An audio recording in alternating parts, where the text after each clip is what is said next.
Celtic started the defence of their title with Mark Brown in place of the injured Artur Boric, while Scott Brown and Massimo Donati made their SPL debuts in midfield. Despite all the recent speculation, Jim Jeffries was still able to call upon Scotland's Young Player of the Year, Stephen Naismith. He played on the right with Jamie Hamill directly up against Scott Brown. The referee at Celtic Park, Craig Thompson. Rangers kicked off with a 3-0 win at Inverness Caley Thistle.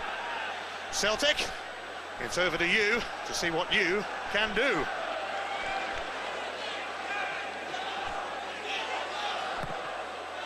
Naylor's cross, Fenegor of Hesselink was onside, but it's gone back over towards McGeady. And this time he's run it out, but Celtic perhaps should have been in front. The ball comes in, he's not offside, and I think he is trying to square it there actually. Donati out to Wilson. James Fowler screening that. McManus has lost out to Nish. Oh, come on, it could be away. Only Kennedy back, and Naismith puts it through, and Johnston is onside. Has he got the legs to keep going? Oh, Celtic escape. Well, you have to look at a full-back getting back, and look at Mark Wilson. In the end, great defensive play from Celtic, but initially very poor. And you just know that Johnston hasn't got the pace to get right through here, but Wilson has the pace to get back. On by Donati for Zarafsky. That's poor, he's given it to Stephen Naismith. Naismith drilling wide, but Kilmarnock getting some glimpses of goal.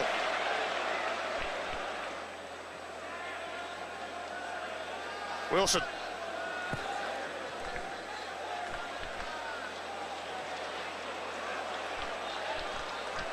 Massimo Donati. And Zarafsky!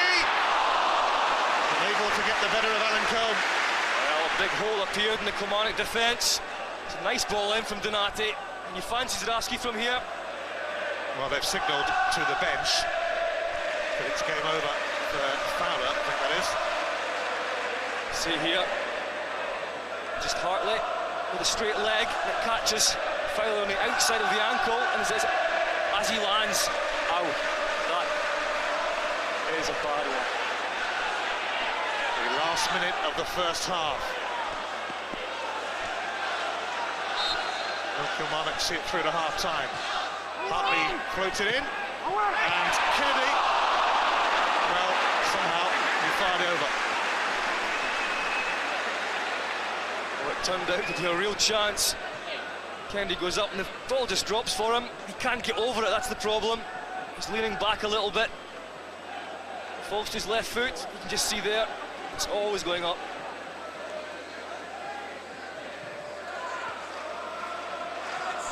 McGeady. Zarafsky for Fenegor of Hesselink. Hartley now for Wilson. Scott Brown. Hartley! Forcing Alan Combe to tip it over. Hartley looking for his first Celtic goal. This is more like Paul Hartley. It's a nice ball in from Brown, but he arrives late. At times in the first half he was up in the attacking area, I think, a bit too quickly for him. Gary Hay seems to be struggling. Well, he's had an ankle injury. He was punching over up there by the look of it. Yeah, I think that's his hamstring.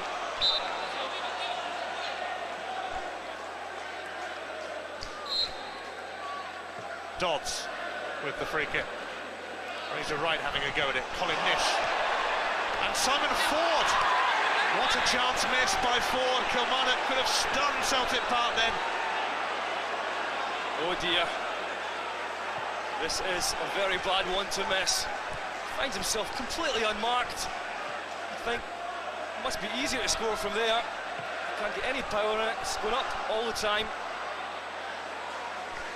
Terrible miss. It's a real chance for Kilmarnock.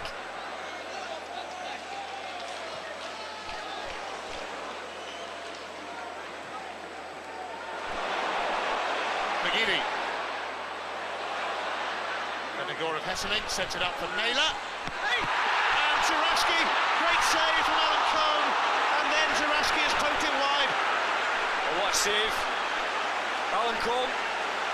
That's what it's about for a goalkeeper. It's not had too much to do. Absolutely brilliant save, a reaction save from Zurafsky, and he gets a second bite at it, but he can't get that one on target.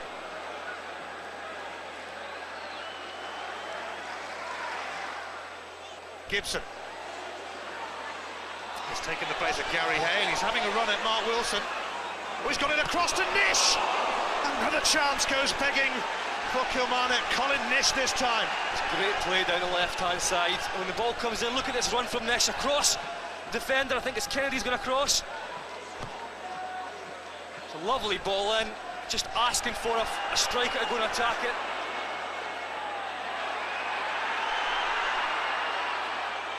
The seconds tick away. Wilson's cross, Fernandez Hesseling down for Brown. And Alan Combe has to tip it over. And we're going to get a corner right at the end. Oh, that's a great save. He's going backwards. Brownie gets the touch. There's actually a Killie player off getting treatment. He looks to be in some pain as well. I think that is Fernandez, who sadly is getting stretchered away on his return from injury. If anyone can win this game in the last seconds, Celtic can. Nakamura in, and it's going to come to Naylor, and Alan Combe grabs hold of it, and Kilmarnock surely grab hold of a point.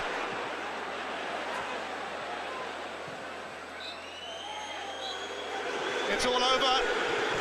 Cheers for Celtic, but a magnificent display from Jim Jeffries' Kilmarnock. The champions frustrated on the first weekend. It finishes here. Celtic 0, Kilmarnock 0. Started well, composing the feet around the box and good movement, liked it. Second half, game we got different, but we still got loads of balls in the box and crosses, and so we had plenty of chances, but we couldn't finish. So. Well, everybody would think it's David's knee, you know, but he's had a real, I think it was an accidental elbow, but it's caught him right in the corner of the eye, and it's obviously there's bleeding in there, and really painful, and you can see how distraught he was when he came in. And Gary Hay pulled a hamstring, and James Fowler away to hospital as well to see if there's any crack in his ankle when he's come down and landed awkwardly. So we could do without it, but we'll get used to it. Really should have. What can they do to improve on that this season? Well, I think this was actually the turning point in the game. You know, Jan Vennegoor of Hesseling had a fantastic chance, and he kind of got caught in two minds and screwed it across the goal. I think if that goes in, it's obviously it's a different game. But they've really got to address it. They've got Scott McDonald, but Celtic shouldn't really be waiting on Scott McDonald to come in. You know, he's not one of the high-profile signings for them to score goals. They've got Zurafsky, they've got Kenny Miller, got Vennegoor of Hesseling, they've got Scott Brown who can push up there. They should be. John, I mean, who do you think is the recognised front two, the best pairing up front for Celtic? I think for the SPL, I would go with Vennegoor of Hesseling and Scott McDonald when Scott's out of suspension.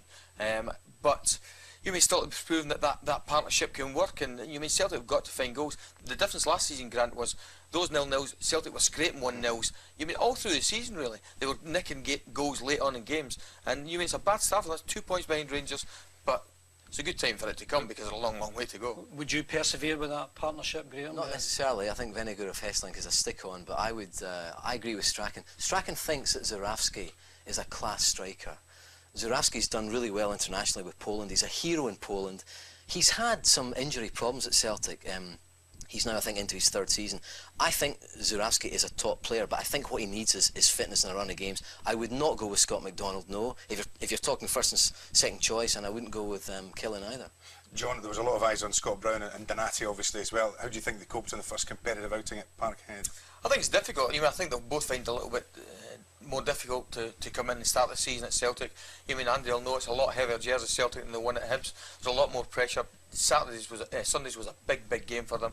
Coming in, unfurling the flag, it always tends to go a little bit flat after that. I was a little bit surprised that Scott Brown started wide right and Paul Hartley started in one, because I think Scott Brown's best position is actually in the middle, really getting in about everything, because he's never not involved in the game. You'll have seen that, Grant. You'll see where his best position is. I was a little bit surprised at that, and I think it will take Donati especially, you know, maybe the 4 to 6 weeks to realise what the pace of the SPL is about. He was fantastic against Parma, but that was played at his pace. He's used to that pace. I think one man who was very good, Graham, was Jamie Hamill, and even in that midfield where they lost one of the injuries, Jamie Fowler got injured, and later on they got Gary Hay, David Fernandez. Says a lot about their determination that they were still able to get a point. Of course. I mean, I think Jim Jeffries and Billy Brown have both generated a great spirit in Kilmarnock. There cannot be a Kilmarnock fan who disputes the fact they've got a very good management team. This is a sore one, John, isn't it? And when you see the way, when you see the way the ankle buckled, it was horrendous. We've seen that once or twice up here and down in England. I just think the spirit of Kilmarnock, Andy, is terrific. And when you think that they had 3 terrible injuries, yes, they rode their luck a bit. I think Combe made a terrific save from Zurawski, but I think you have to say Kilmarnock deserved it. And I think Jim Jeffries was right, this was completely accidental. But the one thing that Jim and Billy and Kilmarnock don't need coming off that terrific result is 3 or 4 players out, because they don't have the kind of squad that Celtic do, that Rangers have, and that Hearts have. OK guys, we'll leave it there. Terrific.